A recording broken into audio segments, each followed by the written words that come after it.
Ladies and gentlemen, all rise. Court is back in session. Welcome to another exciting episode of The Devil's Due. I am your host, Carl Duty. With me, as always, is a man whose band's music has been ripped off to be put in Mega Man 12, Mr. Drew Celestino. We're following in the fine tradition of bands getting ripped off and put into Mega Man games. You literally just dropped that on me that I never knew before. Flashman stage, Metallica, Seek and Destroy. And you played them mashed There's a mashup. up. There is a mashup, and I don't ever want to hear Seek and Destroy any other way. So you're saying they have to incorporate the 8-bit into the live show? Yes. Okay. Yeah. Could happen. Come on, Mega Man's metal. I mean, literally. Or is he rock? Man. Nah, he's metal. But not Metal Man. No, that's a different man altogether. Yes. Yeah. Did you ever get Mega Man 11? No. For it's good. I'm sure it is. I would not be opposed to owning it. The demo was good, but not good enough where I was like, I have to get this. It was hard. I still haven't gotten that boss. Yeah. I couldn't get to the boss either. I felt very ashamed. It made me wonder how I ever beat Mega Man 2 and 3 as a kid. Well, when you're younger, the video game skills, it's like being an athlete. Your video game skills have a shelf life. After time, they start to deteriorate. Yeah. If you don't keep up and practice and whatnot. Roll tear. I can't remember if I ever beat Mega Man 1. I know I beat Mega Man 2. I know I never beat 1. Yeah, 1 was hard. Yes, it was. Did beat Ghosts and Goblins, though. That's an accomplishment. Legit beat. That is an accomplishment. Yeah. That game is very, very, very difficult and cheap. Don't think I ever played it again after that. Why would you? It's just I've done it. Walk it away. We're good. We're good. All right, here we are. Let's get to our opening statements. Sir, how was your week? More tiring than it really should have been, but such is life, really. Let's back up a little bit. We had game night on Friday. Yes. We blood raged. And we blended. We blended kittens as well. Yes.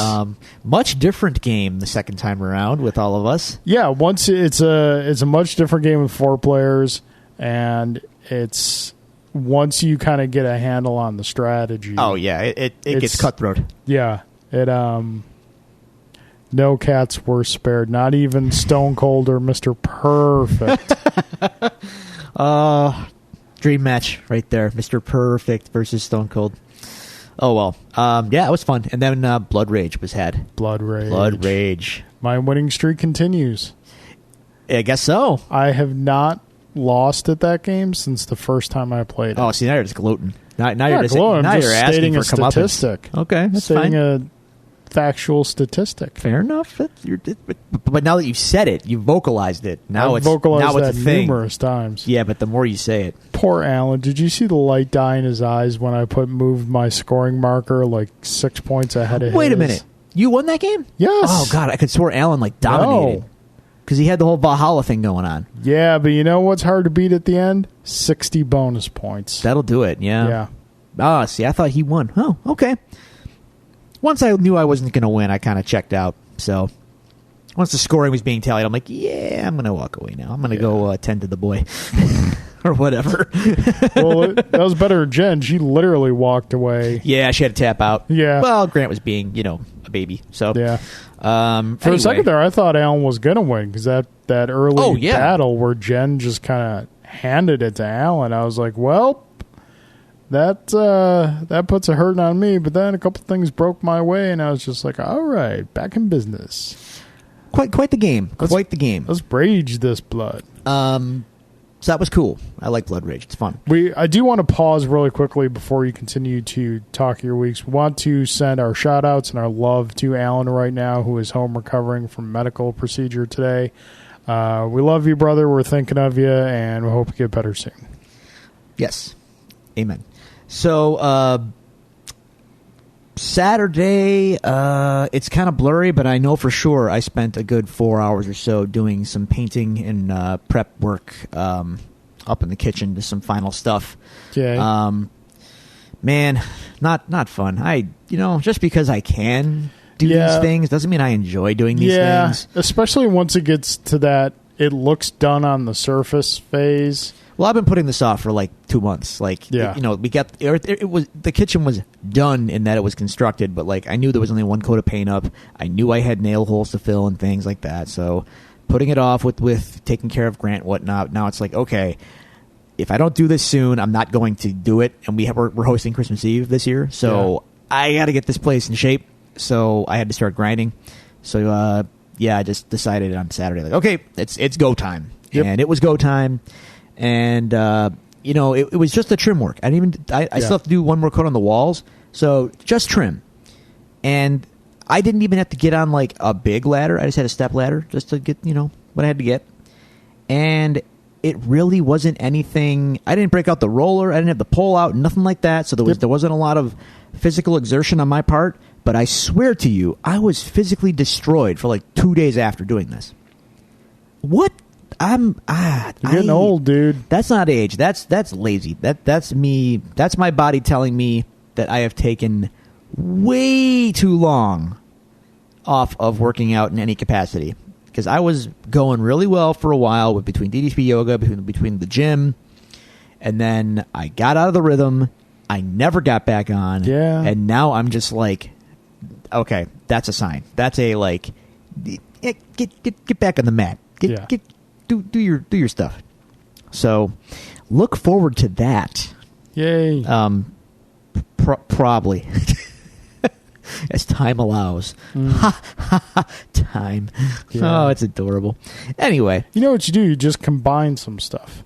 Oh. Like you get a workout bike, plop in front of the TV, and you pedal while you're playing Final Fantasy. Yeah, it's possible. That would certainly help. I mean, that way I'm grinding in two ways. Yeah. Because that's kind of what I'm doing right now in Final Fantasy VI. There you I'm go. grinding. It's so stupid. Love the grind. I hate grinding. Love the grind.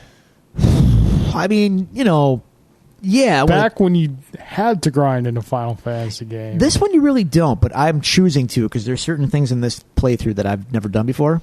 Yeah. So I got like the cursed shield. And the cursed shield I used to think was useless. No, it's not. If you fight 256 battles with it, it becomes uncursed and it becomes the best shield in the game. And whoever you equip that shield to can learn the best spell in the game. So I'm going through with this motion right now. So I don't even know. I lost count. Yeah. I'm somewhere in the gotta be the upper hundreds right now. Okay. Pushing towards 200. Come on, 256 because I'm getting bored. Want to float me some cash? I'll just come over for you and just while you're at work. Oh my God. I'll just grind away for you. Tell me that people do that. I don't. You might be on to like a whole new career path, dude.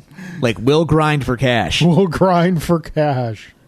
Give yourself an hourly rate. Go into the forest and kill pigs for just to level up your character. Doesn't matter what game it is. Yep. You will agree to grind for someone at a wage you set up, that you agree upon.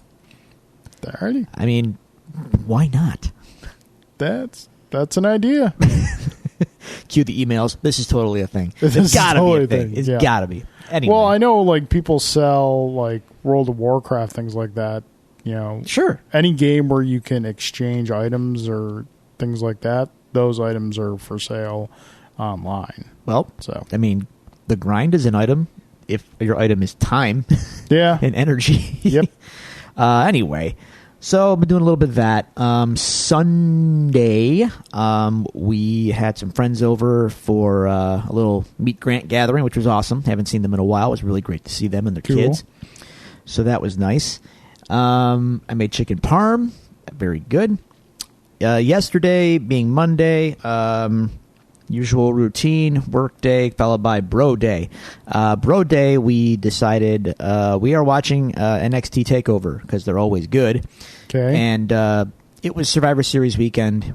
TakeOver was Saturday. Survivor Series was Sunday. Yep. Needless to say, I don't care about Survivor Series whatsoever. And TakeOver, as usual, was stellar. It's not even fair how much better that product is compared to WWE's, air quotes, main product. Yep. It's not even, it's almost unfathomable that they are the same company. So I'm torn here because I love NXT. It's great. It always delivers. It delivers everything in the right way that you want it delivered.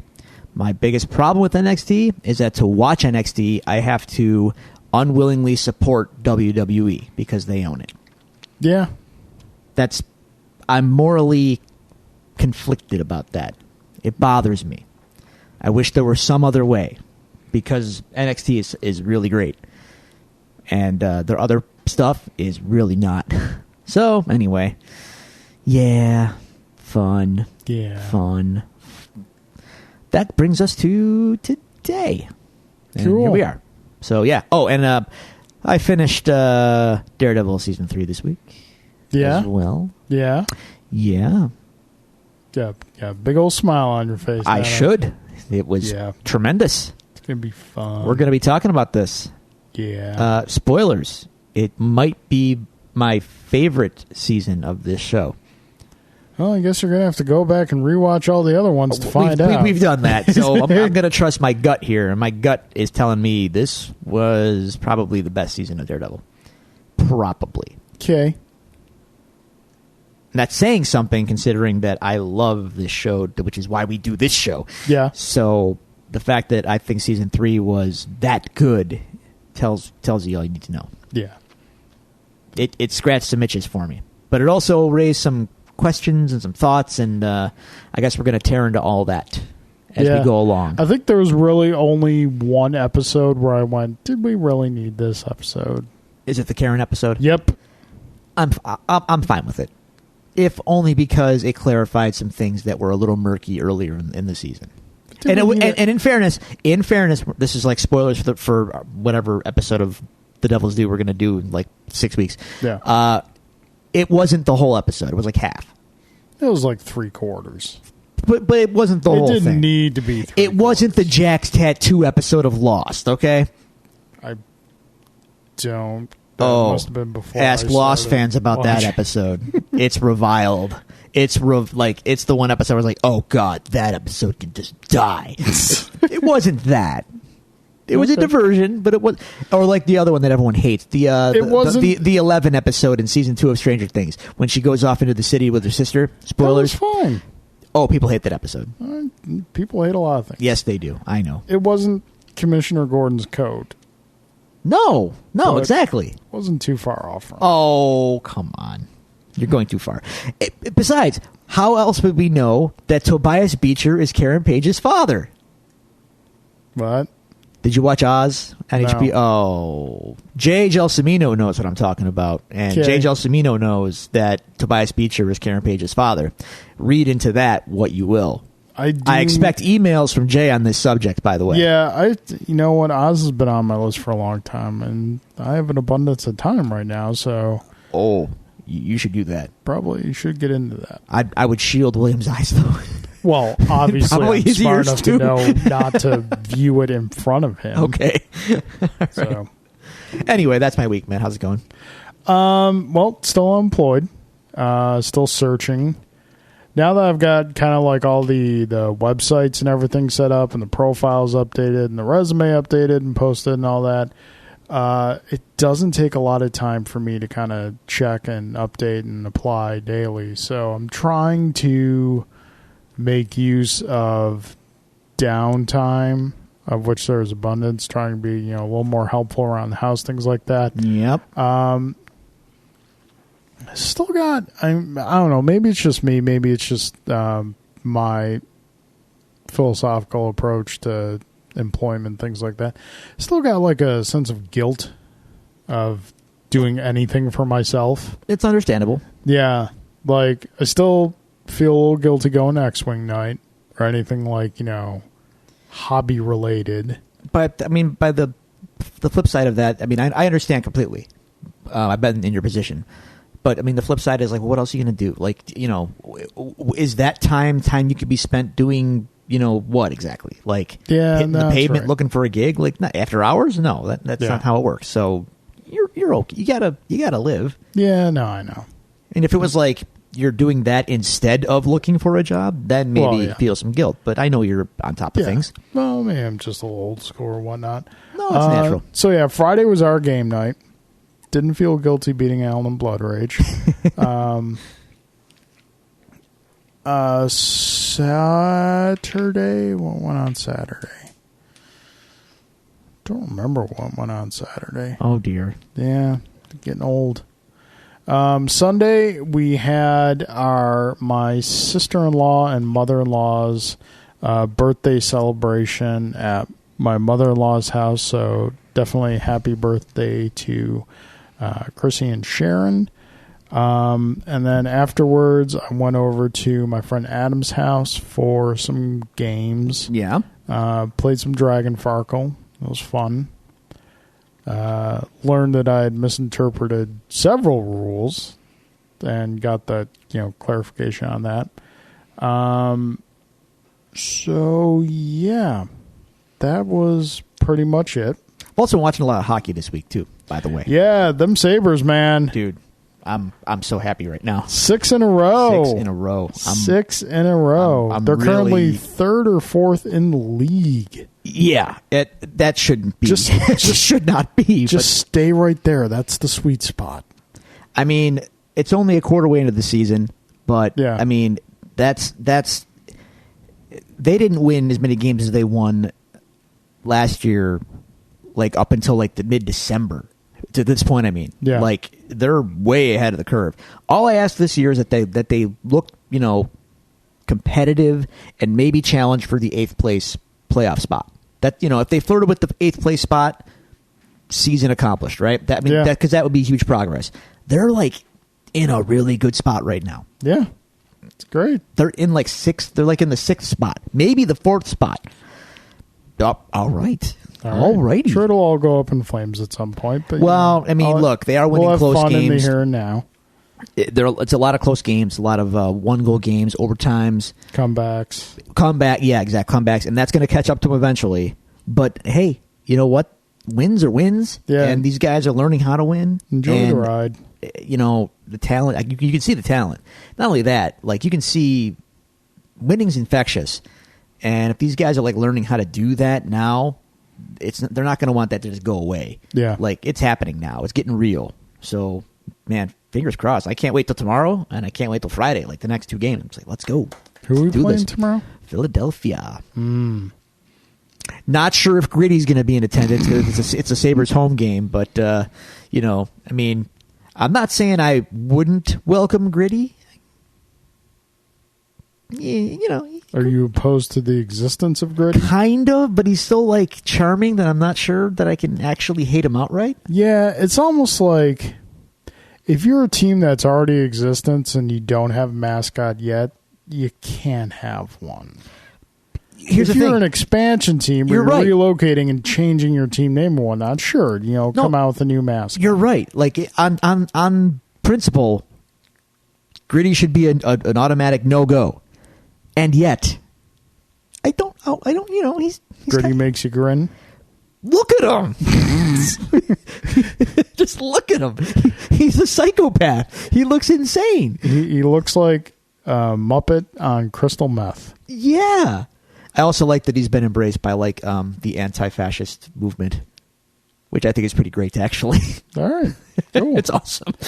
Well, that's our weeks, folks. If you'd like to tell us about your weeks, send questions or comments to the show, you can do so at the following locations. You can follow us on Twitter at Devils Do Pod. You can go to Facebook and like our page at facebook.com/Devils Do Pod. You can email us at thedevilsdopod@gmail.com, or you can find all these resources available to you on our website, thedevilsdopodcast.com. Drew, that being said, we do have some emails. Yes. Let us email. First one is from a first-time emailer. All right. Mr. Cyrus Moore. Bring it on. Do you know Mr. I do Moore? not. All right, welcome, cool. Sir. Welcome. Gentlemen, loving the show so far. Been catching up over the last few weeks. I've listened to all of the show-specific episodes and now running down the topic-specific episodes. Most recently, Daredevil in video games. A great episode and inspired a question for the show. Forgive me if you've already covered this, as I have not listened to every episode. It's okay. That's okay. If you could pick one comic character or group other than Daredevil to have their own game, who would you pick? Naturally, ones that don't have a game currently, unless you think the old game is in dire need of a reboot. My choice would have been Guardians of the Galaxy, but Telltale Games released theirs within a year, and it's great for a Telltale game. Other than that, a Watchmen game would be pretty sweet. Anyway, love the show and keep up the good work. He then later sent in a correction saying, I just realized that there was, in fact, a Watchmen game. Bad one, in fact, so ignore that, LOL. My pick would be a Doctor Strange-centric game. Ooh, wow. Interesting. That could be neat. That's a great question. Wow, that's a great question. Let's see. I mean, Ghost Rider hasn't had a game yet, has he? He was in. He was in. He's been in games, but there has, to my knowledge, there has not been a Ghost Rider game. Okay. Well, I still think a quality Daredevil game is something that should exist, but doesn't. Punisher's had a few cracks at it, and he's had several good iterations, actually. The side-scroll beat-em-up with the arcade game, and obviously the PlayStation 2 game come to mind immediately, so he's off the list. What ground hasn't been tapped yet, really? X-Men have been done to death. The Avengers have gotten their fair share. Kind of got to go like deep cut here. I don't know. Maybe like, could a Thor game work? There was a Thor game. There was just Thor. Yep. Okay. There was a movie game. Oh, I was thinking more along the lines of like something open worldy God of War ish with Thor instead of like Kratos or whatever his name is. Yeah, I get that. But it would be a trippy cool game to play and like to watch and experience. The Max. Oh God, that would be kind of cool. Games and psychedelics might be a rough mix there, man. I don't know. Yeah, man. What else could be kind of cool? Maybe, I mean, likewise, a Doctor Strange game and psychedelics. But yeah. How about they could do an Animal Man game and really embrace the fourth wall breaking of it all. Just go all in on that. Or how about similarly like a Doom Patrol game, which could also be really, really, really, really weird and absurd. But there's powers involved. That could be fun. Yeah. I'm just throwing stuff at the wall here. I don't really know. But I'm going to just, all due respect, I'm going to, let's table the Watchmen game. Yeah. Kind of makes, much like the movie. Did you ever play the Watchmen misses game? The point. That he's referring to? No. Like, the only way you could do the game, I mean, Watchmen's such a divisive thing. Like, the only way you could do the game and have it really be true to the source material would be to illustrate how absurd these people are and like what sad sacks they are and how ineffective they really are. Yeah. Because that's kind of the point of Watchmen. Like, these guys are all useless. Yeah. In the face of bigger problems. Yeah. So, I don't know.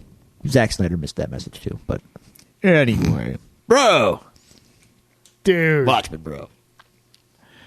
All right, so Cyrus, thank you very much for your questions. Speaking of Watchmen, the show released 2 pictures on their Instagram account this week. I saw that. More cops in yellow masks. What's going on here? I have questions, but you know what? Maybe that's what they want.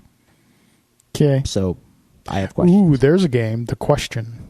Okay. Like open world, investigative, like a detective game. But think of like L.A. Noire, but with The Question. Okay. I could get behind that. Picking up what you're putting down. Yeah. L.A. Noire, that game was so good. It's on Switch. I've played it. Good. All right, fair enough. I'm not saying it's bad that it's on Switch. I'm just saying, it's one of those games where you play through once and you don't necessarily... Yeah. Okay.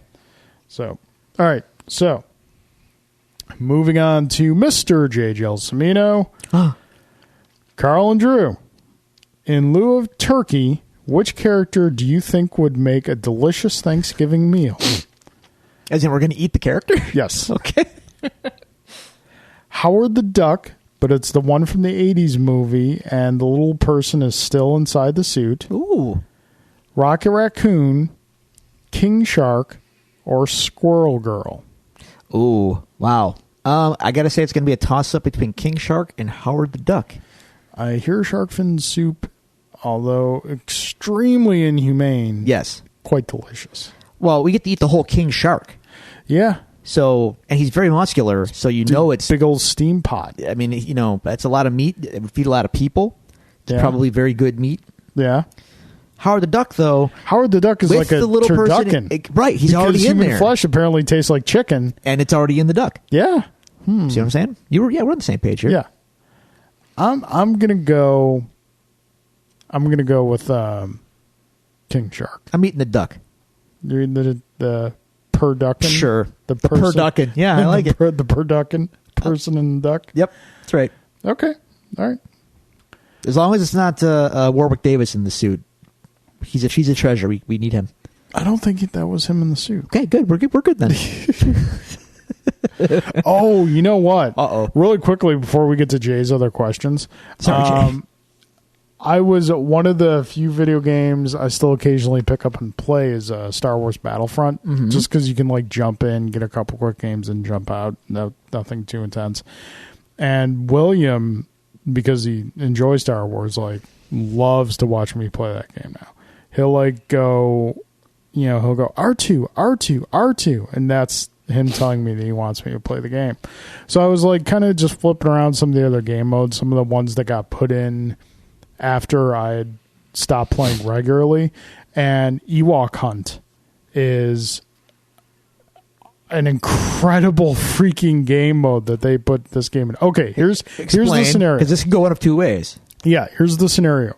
You're a stormtrooper on Endor after the Battle of Endor. Okay. So you're waiting for transports to come and extract you. Spoilers, they're not coming. Well, I mean, the Death Star was blown up. The Empire wasn't completely defeated. No, as we found out. Yeah. So while you have a blaster and you have a flashlight attached to your blaster, flashlight has a charge. And so it's like Doom 3 with Ewoks? I don't know, but like the majority of what you can see is like pitch black. It's Doom 3 with Ewoks. Oh my god. And when you That's horrifying. You hear the Ewoks off in the distance, and you're literally scared. That's great. Good, you're looking around, and you see like a little pair of ears shoot by you, and you're like, oh god, I'm about to die. That's tremendous. Here's the thing. When you die, you become one of the Ewoks. Okay. And you can see fine. I see. Because they're adjusted. They're adapted. And you've got you can blow the little horn they have to kind of signal other people that you found some troopers. This they could just spin this out into its own game. It sounds like, pretty cool. I played it a bunch. I'm like, holy crap! I am terrified when I'm a stormtrooper, but it's not easy to kill a stormtrooper when you're an Ewok. Well, the weapons, because you gotta get a bunch of hits in, so you got to make sure you get them in a dark area and you don't get into their light or whatnot. So, but the sheer terror. Oh god, the terror! See kids, this is how the Empire lost. The Ewoks are more formidable than you think. Yeah, exactly. All right, there you go. All right, so on to Jay's next question. Drew, no question. I'm listening to last week's show, and you are currently mentioning feeling good about getting people into comics. Just wanted to say thanks for ruining my life. You're welcome. I improved it. Actually, now a question pops into my head. How did you like Green Lantern?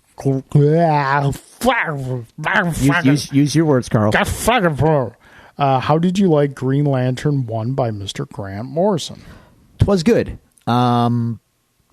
It has just enough Morrisonian weirdness. Yeah. But still relatable and simple enough to understand. Yeah. And the art has a very it's a very throwbacky art style.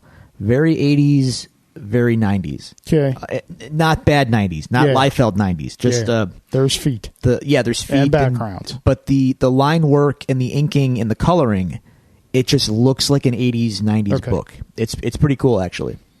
So yeah, recommend. I may have to... And there's spoilers. There's a Watchmen connection, which, because DC is... Well, I haven't read it yet, so thanks for spoiling. Dude, you can't not see it. Put it that way. Okay. I'm not spoiling anything. You're like, oh, yeah, okay.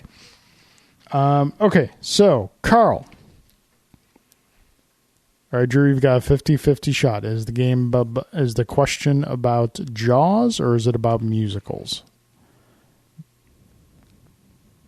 Given recent events on this show, I'm going to say it is about musicals.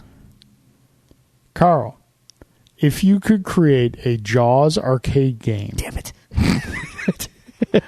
What style would it be? Jaws arcade game. Fishing simulator. No. Wasn't Jaws on the NES a fishing simulator, basically? Yeah. More or less. You know what? I'm going to kind of go with that. I'm going to take like the whole concept of a moving afterburner machine and just re-outfit it. As the Orca? As Neptune's Folly. No, not Neptune's Folly. Is it Neptune's Folly that stabbed the shark? Possibly. But we're just going to do the NES game in like high definition graphics where you have to like make Jaws jump at the right time and then stab him. And then when you hit the stab button, like the whole machine lunges forward and whatnot. Like boats are like to do when they stab sharks in the throat. Okay. Yeah. Does it roar? Yeah. Okay. Yeah. So it's accurate. The shark has traditionally roared. So we don't know if like a lion. We don't know sharks don't roar. I think we know by now. The stuff we know about sharks is very, very limited. Shark Week has probably tackled this subject at some point. Have you watched Shark Week in recent years? It's been a while. It's terrible now. It's more like schlocky, entertaining, celebrity stuff than that actual, sounds like the Discovery Channel now. Documentary, educational stuff. Yeah, they forgot how to do all that stuff. Yeah. So yeah, that would be either that or a beat 'em up, side-scrolling beat 'em up. Wait, hang on. With Jaws? Yes. Okay. Hang on. Pause. Okay. Is it like Final Fight? So, the Mad Jaws gang has kidnapped Brody's kids, and Sheriff Brody and Mr. Hooper and Quint are your selectable characters, like Hagar, Cody, and Guy, and you have to go through the streets of Amityville and rough people up until you get Jaws to fight them. No, not quite. Oh, that would be awesome. You do have, for like the first couple stages, you're just Chief Brody, and you got to progress in the story. So like the first group of enemies you fight are the kids that are karateing the fence all around, and then you move on to like, fighting the mortician guy who misappropriated the report about the girl who got killed on the beach. Mm-hmm. And then eventually you pick up Hoopa, and then he kind of just like swings his duffel bag around, and he's got to fight, douchebag sailors who are, he's just trying to find out where a good hotel is. And eventually the last stage is, Brody, Quint, and Hooper just kind of fighting the shark on the orca. I like my idea better. My idea is more movie accurate. But at the same time... I'm going for the absurd, not for the movie accurate. At the same time, that's only one side of the machine. Okay. Ooh, mic drop. This is a double screen machine. Ooh. The other side of the machine is you play as the shark. Okay. And you're just like kind of... I want to keep it anatomically correct, so it's not like shark has legs or anything. Uh-huh. So you just kind of flop through the town, and you're flopping like you get to townspeople and eat them, but you have to like flop towards some water so you can breathe. So there will be like auspicious bodies of water, like an extremely large koi pond that you jump into that happens to have salt water in it. Sure. And yeah, you just like beat people up by flopping and flailing and biting them. All right. Cool. Yeah. I'm a genius. All right. Well, that's certainly a thing.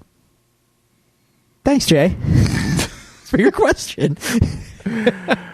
All right, that brings cross-examination to a close. Now we get into case files to look at our news for the week. And speaking of Daredevil, Drew, we have a new creative team on the Daredevil comic. I guess he's not dying, or... Well, that's the thing. He is dying, allegedly. So that kind of leaves the new creative team with quite the box to unpack. Yeah.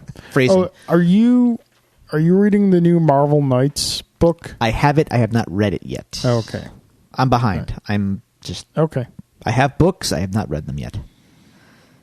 I may have to temporarily relieve you of some of those books when I leave. Okay. Just so, I can keep up. A new Daredevil creative team announced is Chip Zdarsky. Yeah. Zdarsky. And Marco Cicchetto. Cool. Yeah. They're both good. Chip Zdarsky's a great writer, and Marco Cicchetto has done, I think, the most like appropriate thing to our relevance anyway that he's done. He did some Punisher work, and it was quite good. Zdarsky recently did a one-shot issue of Peter Parker's Spectacular Spider-Man that reminded me why I still read this character after, 30-plus years, and why I still read comics as a whole. And the thing had me in tears at the end. It was fantastic. So, good move then with him on Daredevil. Yes, yeah? I'm okay with that. Probably let's see here. All right, so there was talk that the producers of the Castlevania Netflix series were going to announce a new show, and that it was going to be a Legend of Zelda show. Well, hang on.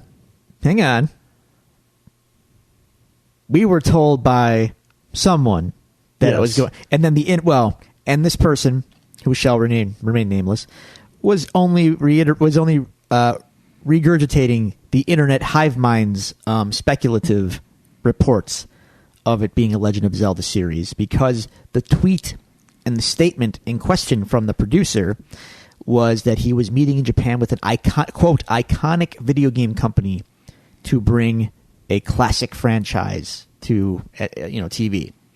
And what I just said is vague, but that never stopped the internet. No. So the internet doesn't need facts. So, iconic video game company got translated into Nintendo, and because there were previous reports of a Zelda TV series in development, it assumed, the internet that is, that it was going to be a Legend of Zelda series from the producer of Castlevania. That is, Avi Shankar? Is that his name? Sure. Okay. Or is it Ari Shankar? One of the two. I apologize. And I said on this show that I was a little unsure how I felt about that guy being involved with Legend of Zelda. Yeah. Because, again, my Castlevania experience has been okay. Basements and all. Trevor's basement. We got very familiar with Trevor's basement and other characters that Dracula employs that are not in the games and I don't care about at all. Okay. And also random F-bombs all the time because this show needs more edge, I guess. Sure. So I don't know. I didn't need that in a Zelda series. But good news. It's not a Zelda series. Nope. It's a Devil May Cry series. Oh, Carl, I'm so glad. You know why? Because now I don't care at all. Whew. Bullet dodged. Devil May Cry was fun. It was like Resident Evil with much better controls. Fair enough. I could not possibly care less. I mean, I'm glad that Castlevania has been successful enough to spawn another project. Sure. And I hope this one is successful. Whether or not it's necessarily properties that we're interested in, successful video game storytelling hopefully will lead to more video game storytelling. Sure, yeah. We've had a lot of video game storytelling. Very few of it has been successful or good. I have to say the success of the Castlevania show, though, is kind of problematic for me for several reasons. Yeah. One of which, the resale value on all the old games has gone up. So I've picked a very inopportune time to try and score a pristine Symphony of the Night OG CD because they have gone up in value. I should have struck when the iron was not as hot. Strike when the iron's cold. In this case, I should have. Anyway. So that's coming. And staying in the video game realm, we got an article earlier this week from Reggie, our good friend Reggie Fezami. Yeah, he had a great interview with Stephen Totillo of Kotaku, where several things were brought up. Yep, and guess what's not coming, Drew? But well, not coming anytime soon. Carl, what? wait. What? But the internet told me that the N64 Classic was coming. They were going to do an announce. They were going to do a direct, and they said that at the end of the direct, don't turn it off. At the end of the direct, they're going to announce the N64 Classic. Reggie has gone ahead and said, "Yeah, no, we're not doing that right now. Okay, we good." Now, is there still a chance that this might happen? Sure. Could it be Reggie just kind of blowing smoke to No. take us off the scent? I don't think so. No. Right.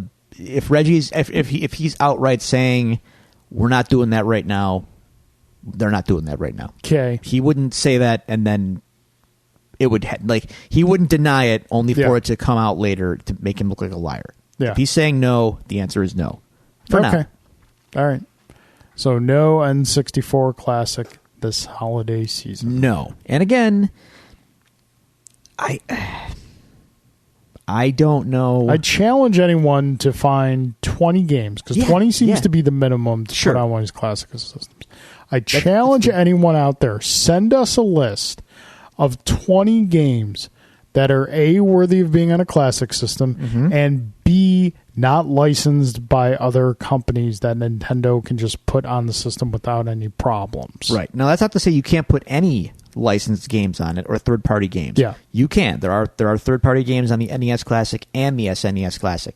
But the N64, a lot of its best stuff, if you really look at look at it, either the developer has been absorbed by a rival studio, that being Microsoft, who bought Rare, or licenses that are just murky and never coming back, that being GoldenEye.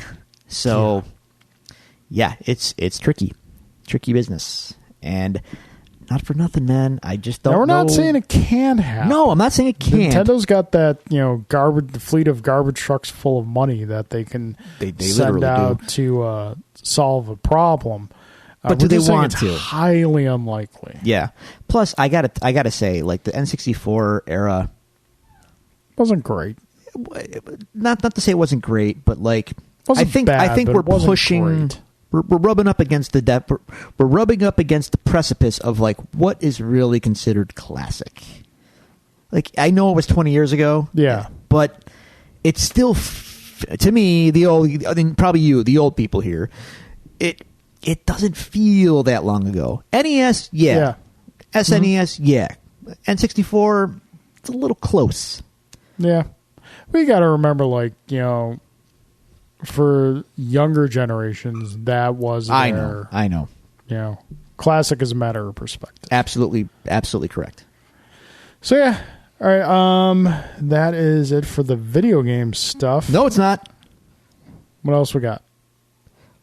E3 is going to be a little lonely this year. That was going to be... Yeah, you're right. I should have... That was going to be our last news story because I think it's the biggest one of the week. I should not have phrased that's it for the video game stuff. But we'll get there. Okay, I'm sorry. We got to giggle. Okay, Drew. I want you to put yourself in a mental headspace. I want you to imagine yourself in the editorial room of Marvel Studios, if such a thing exists in the here and now. Wait. The movies? Marvel Studios? No, Marvel. I'm sorry, Marvel Comics. Okay. Okay. If such a thing exists in the here and now. It does. Put yourself in that room. Loosely. You're sitting next to the guy who gave us Hot Claws. Okay. Wolverine's Hot Claws. Because we brought Wolverine back. And we can't just bring him back. We got to give him something new. Get a new hat. Let's give him Hot Claws. Did you hear what the... Hot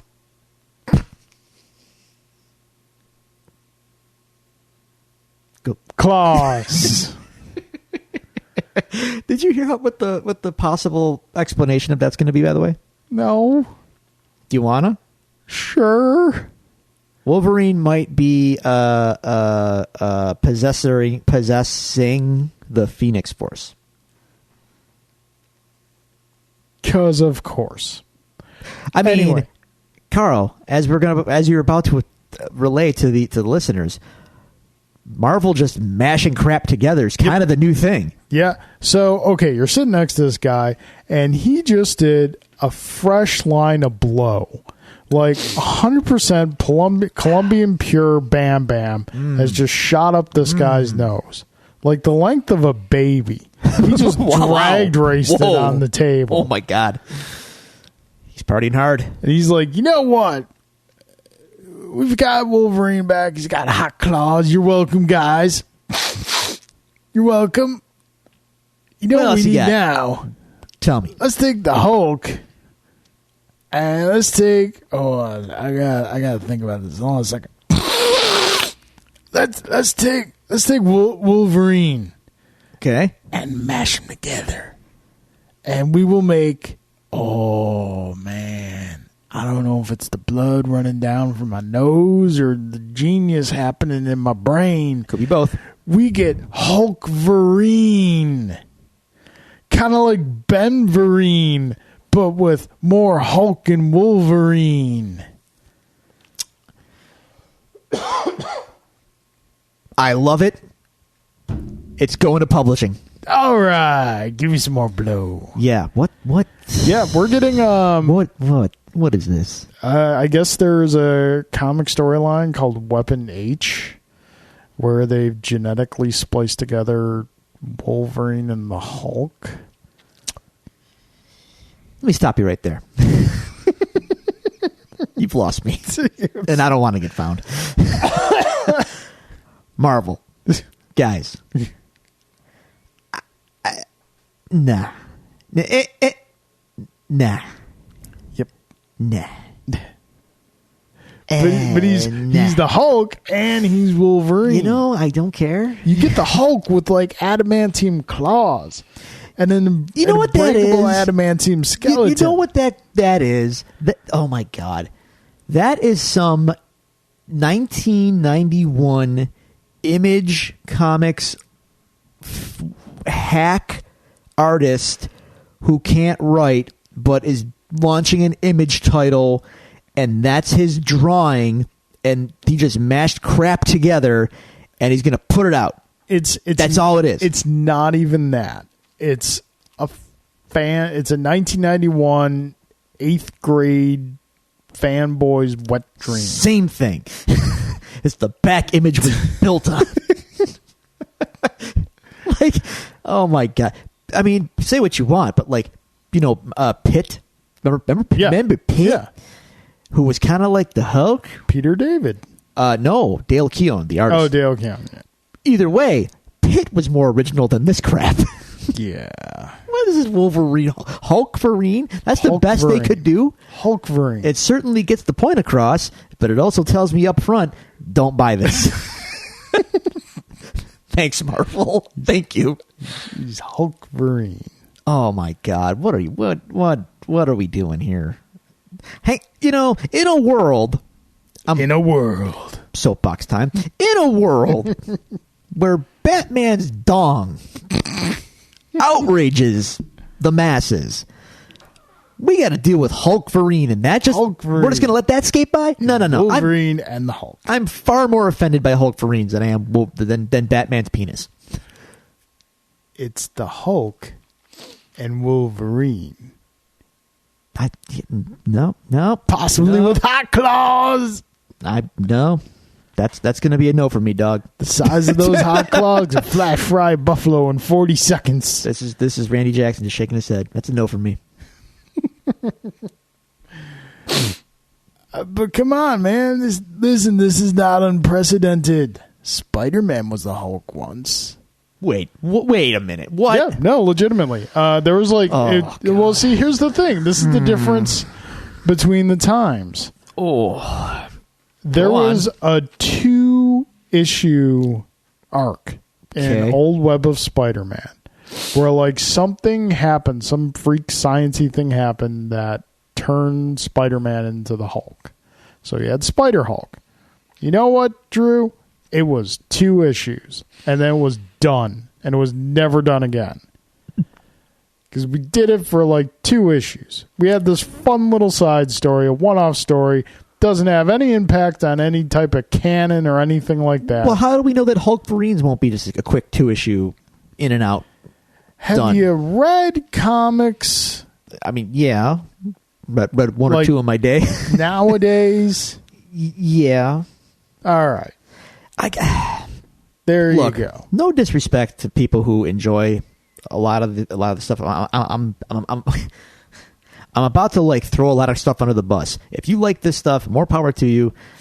Have at it. I'm not going to tell you that you're wrong, but Marvel, the House of Ideas, in the last 5 years, the proliferation of crap like Hulkverine, Gwenpool, Spider-Gwen, and this kind of stuff, I'm sorry, this is really silly, and I don't care. What can we get back to, like, maybe telling better stories? I sent. All right. Again, if you like Gwenpool and if you like Spider-Gwen, because I know she's popular. Yeah, we're not knocking you for liking that go stuff. Nuts. It's not our personal like, cup of tea. It's just, like, all it is it's derivative stuff. This isn't, like, unique and new. It's derivative of other stuff, and they're just, like, throwing it. It's fan fiction. It's glorified fan fiction. It's Tumblr being published by Marvel. And that shouldn't be a thing. There should be some editorial board that says, no, we're not doing that. But I could be wrong. Yeah. I'm in my 30s. You and I differ in this and that. I don't definitively say something is bad if I have not read it. Like, I'm far more stupid and emboldened. No, I'm not saying that. I'm just saying that, I'm a jerk. I admit it. I readily admit I'm such a... Don Vito, no, it's true. I'm an old Italian stereotype. Well, I'm not going that far, but hey. But no, in the spirit of kind of mashing characters together, I sent this thing to Jay. It's Dark Claw. This is the Amalgam universe come to life. Oh, Dark Claw. How did they not just combine Daredevil and Batman? That makes so much more sense. It made too much sense. But you know what made more sense? What? Money. Wolverine, money. Batman. Yeah, put them together. I sent this to Jay, and it is like, it isn't a cheesy idea. It's only because it's a visual I want to see. I want the spirit of vengeance that possesses Johnny Blaze and turns him into Ghost Rider to possess Namor. So we can see Ghost Rider riding a flaming skull shark underwater. Here's the thing. Let me stop you right there, because you joke. You're like, and it's funny. Like I mean, I get it, and yes, it's amusing to me. But here's the thing. That could happen. You know how I know? Because there's a cosmic Ghost Rider right now, and by the way, it's Frank Castle. Yeah. What? Yep. I still don't understand. Put him on the scrap heap of Gwenpool and Spider-Gwen and Hulkverine. Cosmic Punish. Is it Cosmic? It's Cosmic Ghost Rider. I'm sorry. I don't know. Cosmic Ghost Rider. More crap.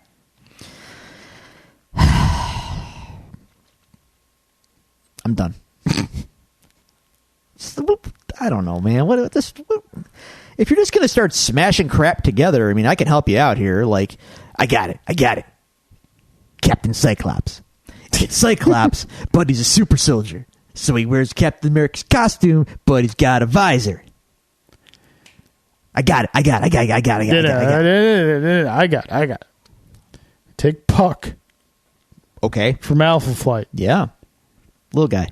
Give him an Iron Man suit of armor. Okay. We call him Cannonball. But I don't care if there's already a cannonball. This one's literally a cannonball. Okay. We take Thor. Okay. And we mash him up with... let's see. I got it. Okay. Thor and Psylocke. And we throw them together. Scythor. Thorlock. It's Thor, but he's got a thong.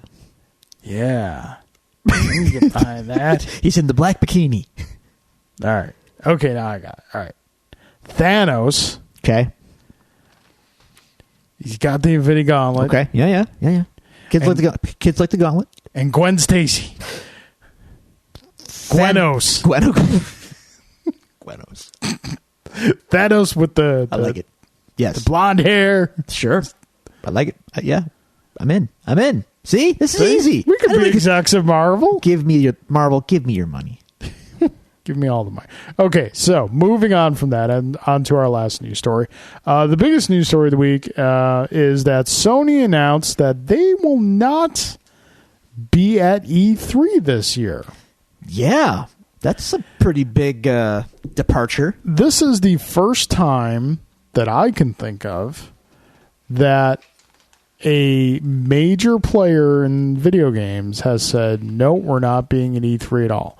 Now, in recent years, the big three, well, Nintendo and Sony more than Microsoft, have pulled back a lot from E3. Now, but they've still had a presence there. Yeah, to clarify, Nintendo doesn't do the big stage presentation anymore. Yeah. They have the Direct for that. Yep. But they have a huge booth, and they are present at the show. They still have a presence there. And Sony does the experience. They do that, I think, twice a year. Mm-hmm. And they usually save their biggest stuff for that. Well, now they're pulling out of E3 entirely. They won't even have a presence there. Yeah. They're bailing. What do you think about this? I mean, it's curious. E3's been a real... it's a weird thing. They tried something a few years ago. Remember when they 5-6 years ago maybe, where they didn't do the big convention center E3. Yeah, they did it like in little conference rooms and hotel rooms, and they just invited journalists into the rooms to try stuff out. No big stage shows. Yeah, and it was a flop. Like everyone hated it. But so they brought back the big convention, the big to do, and that's all fine. But for these companies, it's a significant investment of time, and money. It's got to be hard on developers because there's expectations set that they have to show off, something at E3. Mm-hmm. So I really feel for the developers as well, who have to probably do all kinds of crunch time and grind themselves just to get a shiny demo put together to show at E3. Yeah. And honestly, with the internet now. With the ease of communication, which Nintendo of all companies figured out years back when they stopped doing the stage show, maybe you don't need a trade it's just show not anymore. necessary. You can control the message yourself. You can get the hype out yourself. There's no need for this big show, which used to be for retailers to come and see new product to buy in bulk and wholesale to put on the shelves in their stores. Yeah. I mean, that we're so far beyond that now. And then it became like just for retailers and journalists. Right. And then a couple years ago, they opened it up to the public. Right. So at that point, it's just a convention, Yeah. Is this are we kind of calling in hospice now for E3? Do you think it's just a matter of time now? It's not in hospice, but it's definitely under the care of a primary care specialist right now. yeah, I think with Sony pulling out, I mean, that's a huge blow. Yeah. Like, who else, what do you got left? Well, I mean, I shouldn't say that because, the other thing that started happening more and more now at E3 is that individual publishers and developers started doing their own things. Yeah. Like Bethesda has like a whole night of just Bethesda. Yeah. And so, maybe Sony pulling back is not the end of the world. It'll just open up the door bigger for other guys to maybe show off their wares more. But to me, it's just a little less fun as a fan. Ultimately, this is all about fans because, I mean, even though I can sit here and tell you all day that we don't need it anymore, and I'm going to be just as hyped, and the messaging is going to be this. You can get the messaging out your own way whenever you want. There is an excitement to the whole thing. Fans want to know fans like announcements. Fans like hype. We like that stuff. It's part of the culture in a way. But when was like the last E3 where something was announced? Mm-hmm. It was the first you'd heard of it. Something was announced and shown where you got like hyped, where you were like excited. See? Yeah. Well, I mean, if it's you're been a having while. to think that back, like Switch wasn't even announced at E3. No. PlayStation 4 wasn't announced at E3. No, they did an experience. I thought they did it at E3 and they dunked on Microsoft. Yeah. That was here. They totally dunked on Microsoft. Yeah, and Microsoft never recovered. Nope. Surprise! The Metroid Prime 4 stinger was. That was in a. It was in a direct, but the direct was at E3, so it was the E3 direct. I mean, I'm technicality. I don't know. I mean, you're right, but at the same time, like I said, like people like it drives it in a lot of ways, man. It drives a lot of discussion in the hobby.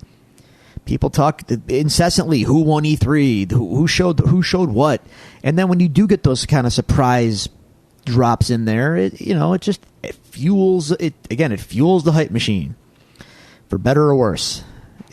But if it went away, I would still play video games. Well, obviously, yeah. But I don't know. I don't know.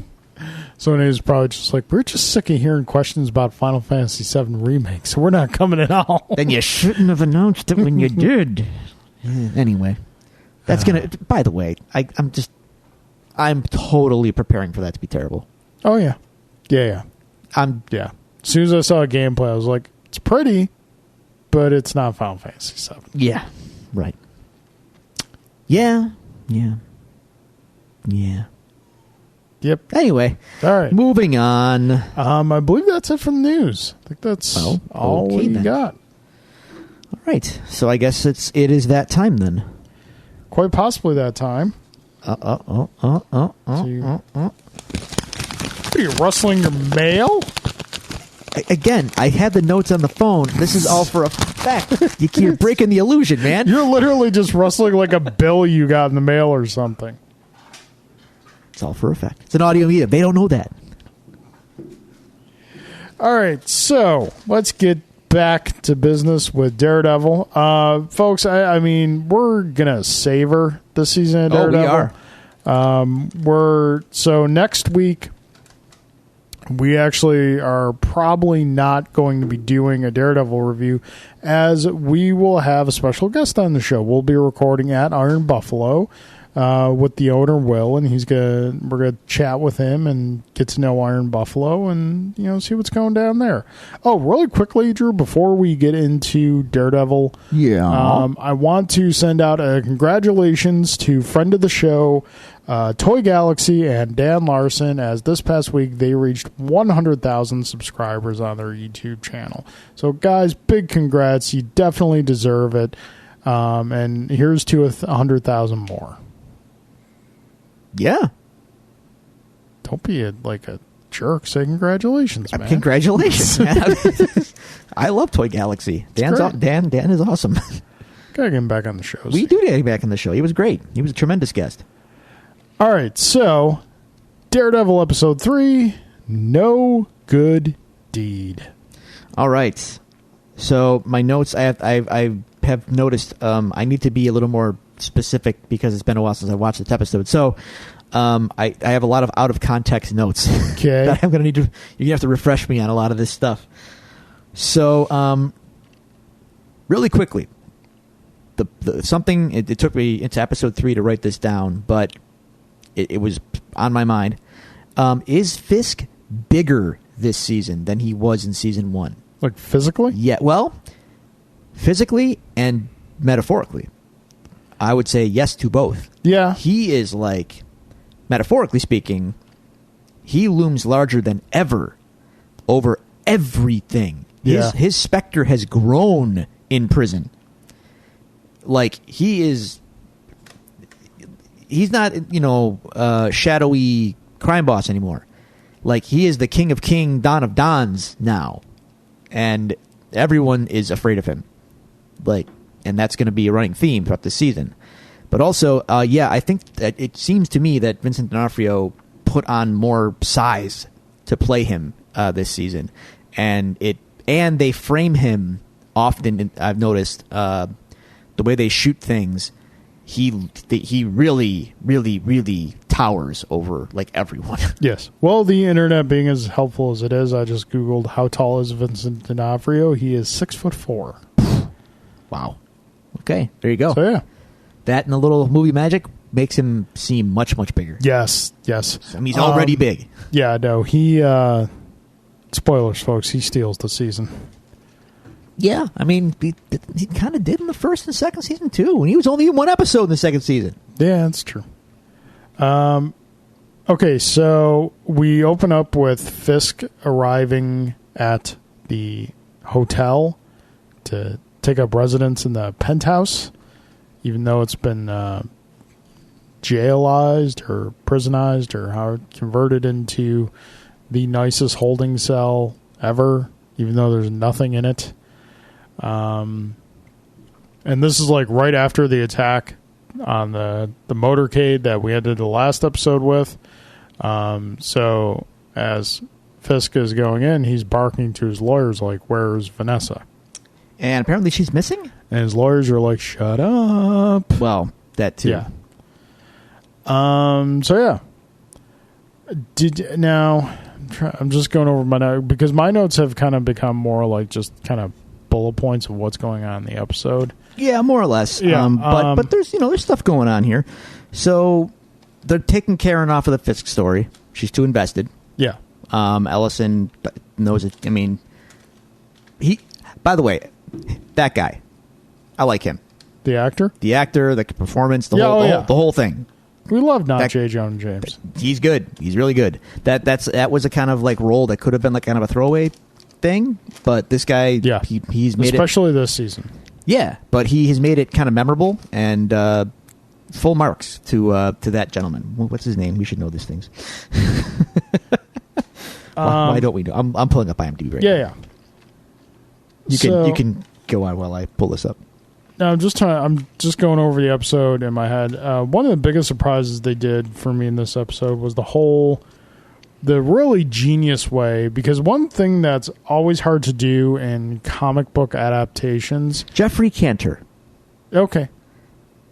Maybe we'll get him on the show. He was also in Nothing I Could Tell You That You Have Seen. Guess we won't get him on the show now. Way to go, Drew. I mean, it's a lot of TV stuff that I don't watch. Maybe you did. He was in some House of Cards, I think. I guess he was in. He had a role in Hail Caesar, the Coen Brothers movie. I remember him in House of Cards. He's on Blacklist, which he was on Blacklist, which my wife likes, which I find. I actually watched the last season of House of Cards over the past 2 weeks. Yeah. No. Never got into it, and I don't care to now.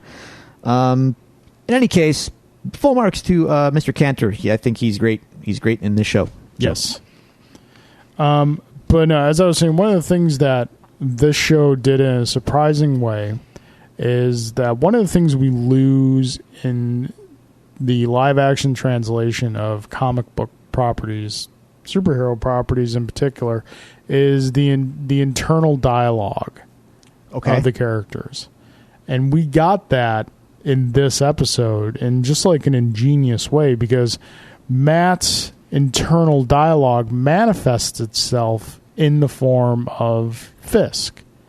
Yeah. And he is talking to Fisk throughout a lot of this episode, and Fisk is physically there, albeit out of focus. And for now. Yeah. But that's probably what I was getting at with my note now that you're saying it. His presence is looming over everything to the point where, like you said, it's now in Matt's head. Yeah, and just the way they did that dialogue, and that's something we see more of throughout the season, is really good. We get some like in costume action this episode. There's one thing I bumped up against. Okay. Was that like he's in the parking garage and he just got done interrogating the lawyer, Donovan, I believe the lawyer's name is. Yeah. In the car, and he's trying to elude the FBI agents, and at one point he turns to like get out of there, and there's an FBI agent right there. But like throughout the whole rest of the scene, he's knowing like perfectly where they are, where they're going to be, using his powers and whatnot. Well, and I was just like, "What?" They're not 100% yet. He's still a little off the mark. But the guy was like less than 5 feet from him. I mean, it's a high pressure situation. Stop. I'm just saying. I think, and not to mention, this episode further illustrates Matt is a little unhinged. Maybe he goes into that safe house, and I'm literally like, my note is, do you have a plan here? Like what? Yeah, it's clear he doesn't. No, he's just he's basically, no pun intended, blinded with just rage. Yeah. I don't think he's necessarily unhinged. I think he's kind of in a vulnerable spot before Fisk came back into his life, and this just kind of more or less just kind of pushes him to be stupid.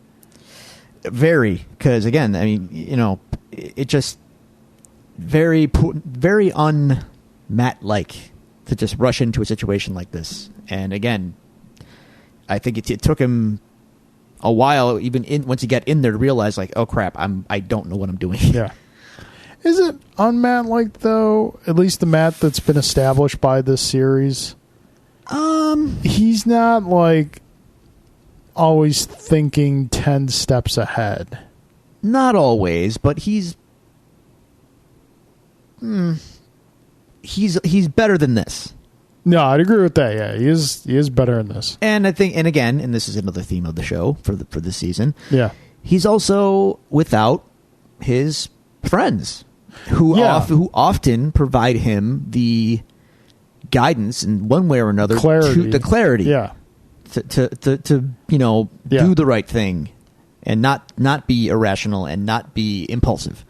And he does not have that for a while. There's one other very small thing I bumped up against in this episode, and that when he gets into the hotel and he's walking around, this is clearly a very upscale hotel. It is. He looks He looks like a homeless dude. Kind of does. Yeah. And all these FBI agents are like, yeah, that's commonplace. Yeah. Sure. So yeah.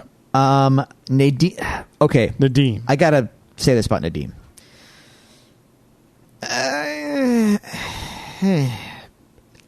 Nadeem always seems to have a blinder on in one form or another. Whether it's I got really annoyed with him. That if I could critique anything this season, this guy drives me nuts. What I mean, dude. Why is that in particular? It's probably intentional, because that's his arc, is to like, he gets dug in deeper and deeper, and it's kind of, but it's like his own fault. Like, dude, you're getting played. You're making the wrong decision at every turn, basically. And I just it really grinds my gears. Like, he's an antagonist without being an antagonist in this show. Yeah. It's hard to explain, because in the end, obviously, he's instrumental in the events of how we wrap things up. I don't get that we're not going to go there yet. But like as it's going on, I'm just like, dude. Like, I think dude, the point of his character is to be an audience representative to show the power of Fisk. Yeah. No, you're right. I don't know. Something about him in it just drove me nuts several times in the season. And I mean, dude's an FBI agent. These guys are not morons. So no, but he's got like training and experience and a lot of that to fall back on. So like, yes, he is getting played, but a lot of the decisions he's making, like I said, he always has a blinder on. Yeah. You know, the blinder here is not so much, his debt issues is the agents that were killed and, what the ends that these means are going to justify are going to be. That's kind of the blinder that he has on right now. And we get a little more acquainted with Agent Poindexter. Yes. He's kind of a creep. Little bit. He's a little creepy. We don't realize how creepy he is until the end of the episode. Because he gives us like this detailed rant in the doctor's office and the psychologist's office about Julie. And turns out, like, he's just straight up stalking her. Yeah, he's kind of a creep. So, yeah. I wonder if that's going to turn into anything, Carl. I wonder as well. So, what did you think of the reunion of Matt and Foggy? It didn't go exactly the way I expected it to go. Yeah. Matt, it was actually, like, almost painful to see Matt basically go cold to his friend. Like cold. Yeah. He just walked away like it was nothing. And that was very jarring in a way. Like, man, dude, I know you're going through a hard time and I know, you're having this crisis of conscience and crisis of faith or whatever, but like, that's your boy. And not only are you being totally emotionally cut off from him, but like, you're using him. Yeah. As we find out later. He still is, like, you're using your friend. And Foggy is walking around with some bank. Yeah. Well. Who carries that kind of cash in 2018? Heavy-hitting lawyers who go home to Marcy. I like, now that you mention that, I really like the evolution of the character of Marcy. Okay. How she was introduced to us as this superficial, cold, uncaring, right, corporate lawyer, and now she has become like what we thought would just be a fling and whatnot. She like has legitimate, honest feelings for Foggy, and it's the Foggy effect. It's the Foggy effect. He brings out the good in people. I joke, but like honestly, man, Foggy's like the heart and soul of like this whole the whole series. Really, he's really the heart and soul character. Yeah, and we get to through him we get to revisit Dent, the DA, Tower. Yes, and I said Dent because I passed Dent Tower on the way here on through. Well, and the DA. Well, yeah, Harvey Dent. That's right. Billy D. Should have been Billy D. Anyway, what a world. It was Billy D in the Lego Batman movie. Man. Really? Yeah. Oh, wow. He voiced Two-Face. Tremendous. It was great. Tremendous. The DA's hands are tied. He's not going to go after Fisk, which leads Foggy down a path. Yes. An interesting path. Yep. So, yeah, I mean, that's kind of the episode. Fisk is out. He is looming large over everyone's lives. And at the end of the episode learns that Daredevil's back. Yeah, right. So, yeah, this show is pretty sweet. It's pretty sweet. Pretty good. It's pretty good. Pretty like I said, I finished it this week, and I am sitting here just begging, pleading. Don't get canceled. Please don't get canceled. Season 4 Don't get was canceled. pitched to Netflix. We haven't heard anything. I mean, I know. Look, we don't know how Netflix operates exactly, but it's been said that they look at social media numbers almost more so than they do their own ratings. If people aren't talking about this stuff on social media, they'll axe it. Well, yeah, which I don't get. Like, if the numbers on the views are good, who cares? But at the same time, the social media hype is what drives new subscribers because they don't have ads to pay for this stuff. Right, but I mean, if something's driving views, I mean, people are watching. But whatever. Yeah, but if it's people you already had, that's great. But like, I get it, but it's still that's a really cold and that's a poor way to reward people who are already giving you their money. Put it that way. I get you. But that's not my point. My point is, while Iron Fist and Luke Cage got the axe, there wasn't a lot of like positive buzz around their second seasons. I mean, Iron Fist a little bit, and that people said like, "Oh, well, it's a little bit better now." Luke Cage season 2, for what it's worth, man, it was good, but it didn't leave me going like, "Oh, need more of that Cage." It just, it was just good. With Daredevil season 3, though, and I could be biased in that I really love it, but I feel like the buzz on it is very, very, very good. Yeah. Like, everyone that has watched season 3 is kind of of the same opinion, like, yo, it's really good, okay? So it's got a lot of positive word of mouth. I hope that whatever those social media numbers might be, the positive buzz is enough to go like, okay, clearly this show moves the needle for us in a positive way. Yeah. So let's get season 4 in and let's go hard. So yeah. Please don't get canceled. Please. It's just getting really good. Although at the same time, though, like, yes, I'm all for getting another season. If they don't get another season, I'm satisfied with the ending. I'm not. The way it ended. I'm totally that's not. What you're going to end on. Wait. Well, we can't spoil this, but like, really, you're okay with how it ends? Given the end of the season? Well, yeah, I mean, these type of characters don't have like an end period. They have an end for now. And the way it ended indicates that, yes, life is going to go on for these characters, and they're going to have obstacles, and, old foes are going to return in one form or another. But yeah, I think like it ended the way like an arc in a comic would end. We got 3 seasons of a Daredevil television show. Yeah. And it was great. Yeah. I mean, at this point, yeah, I guess you're right. We could probably all be happy. Yeah. But I want more. Oh, I want more too. Don't get me wrong. I want more too. I want more.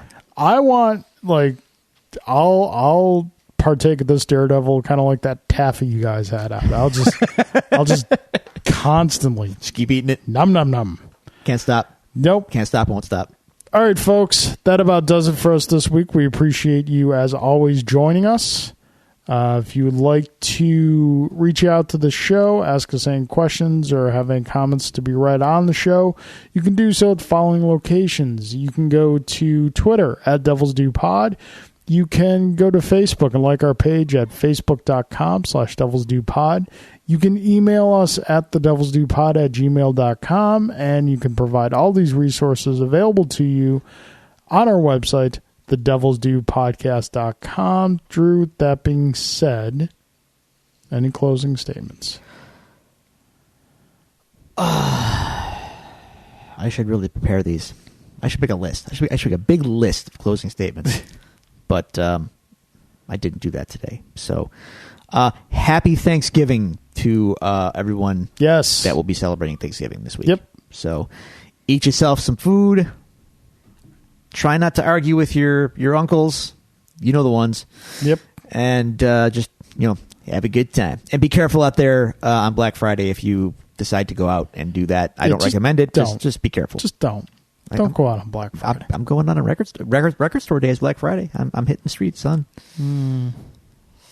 Hey. Fanning the flames of the problem. them typo negative records don't exist in very mass quantities, so I got to get mine when I can get mine. So that's how it goes. Sorry. Alrighty, and yeah, if you did not eat enough so that you have to sleep in the baby position, which is like kind of face down, butt up, you didn't eat enough. You should go back and eat more. Or the words of my friend Jim, eat until you hate yourself. Boy, oh boy, I gotta get. I'm getting back. I'm getting back in shape, Carl. Okay. All right. Ladies and gentlemen, court's adjourned.